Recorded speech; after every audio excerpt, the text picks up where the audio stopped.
ಇನ್ನು ಇದರ ಬೆನ್ನಲ್ಲೇ ಸಚಿವರು ಕೂಡ ಮಾತಾಡಿದ್ದಾರೆ. ಇವತ್ತಿನಿಂದ ನಿರ್ದಿಷ್ಟಾವಧಿಯ ಲಾರಿ ಮುಷ್ಕರಕ್ಕೆ ಏನು ಕರೆ ಕೊಟ್ಟಿದ್ದಾರೆ. ತುರ್ತು ಸಭೆಯನ್ನು ಕರೆದಿದ್ದಾರೆ ಸಾರಿಗೆ ಸಚಿವ ರಾಮಲಿಂಗಾರೆಡ್ಡಿ. ಲಾರಿ ಮಾಲೀಕರ ಸಂಘದ ಅಧ್ಯಕ್ಷರ ಜೊತೆಗೆ ಕೆಲವೊಂದಷ್ಟು ಜನ ಪದಾಧಿಕಾರಿಗಳ ಜೊತೆಗೆ ಸಭೆಯನ್ನು ಕರೆದಿದ್ದಾರೆ. ಇವತ್ತು ಮಧ್ಯಾಹ್ನ 1:15ಕ್ಕೆ ಕರೆದಿರುವಂಥ ಸಭೆ ಇದು. ಈ ಸಭೆಯಲ್ಲಿ ಏನು ತೀರ್ಮಾನ ಆಗುತ್ತೆ ಅನ್ನುವಂಥದ್ದನ್ನು ನೋಡಬೇಕು. ಶಾಂತಿನಗರದ KSRTC ಕಚೇರಿಯಲ್ಲಿ ಸಭೆ ಇದೆ. ಈ ಸಭೆಯಲ್ಲಿ ಲಾರಿ ಮಾಲೀಕರ ಸಂಘದವರು ಇರ್ತಾರೆ. ಅವ್ರ ಜೊತೆಗೆ ಸಚಿವರು ಮಾತಾಡಿ ಅವರ ಮನವೊಲಿಕೆ ಮಾಡ್ತಾರಾ, ಮುಷ್ಕರ ಹಿಂಪಡಿತಾರಾ ಅನ್ನುವಂಥದ್ದು ಮಧ್ಯಾಹ್ನ ಗೊತ್ತಾಗುತ್ತೆ. 1:15ಗೆ ನಾವು ಕರೆದಿದ್ದಾರೆ ಮೀಟಿಂಗು.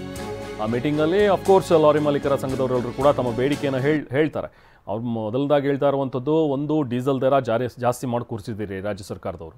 ನಾವೆಲ್ಲಿಂದ ಈಗ ಡೀಸೆಲ್ ದರ ಇಷ್ಟೊಂದಾದರೆ ಹೆಂಗೆ ಲಾರಿ ಓಡಿಸೋದು ಅಂತ ಕೇಳ್ತಾರೆ. ಜೊತೆಗೆ FC ಮಾಡಿಸೋದಕ್ಕೆ ಹೇಳ್ತಾ ಇದ್ರು. ಪಾಪ ಮುಂಚೆ 5,000 ಇತ್ತು, ಆಮೇಲೆ 7,000 ಮಾಡಿದ್ರು. ಈಗ ಡಬಲ್ ಮಾಡಿ 15,000 ಮಾಡಿ ಕೂರಿಸಿದ್ದಾರೆ FC ಮಾಡಿಸೋಕ್ಕೆ. ಎಲ್ಲಿಂದ ತರೋಣ ನಾವು ಅಂಥೇಳಿ ಅವರು ತಮ್ಮ ಕಷ್ಟಗಳನ್ನು ಹೇಳ್ಕೊಳ್ತಾ ಇದ್ದಾರೆ. ಇದೆಲ್ಲ ಬೇಡಿಕೆಗಳನ್ನು ಸಚಿವರ ಮುಂದೆ ಇಟ್ಟು ಸಚಿವರಿಂದ ಏನು ಭರವಸೆ ಸಿಗುತ್ತೆ ಅನ್ನುವಂಥದ್ದನ್ನು ನೋಡಬೇಕು.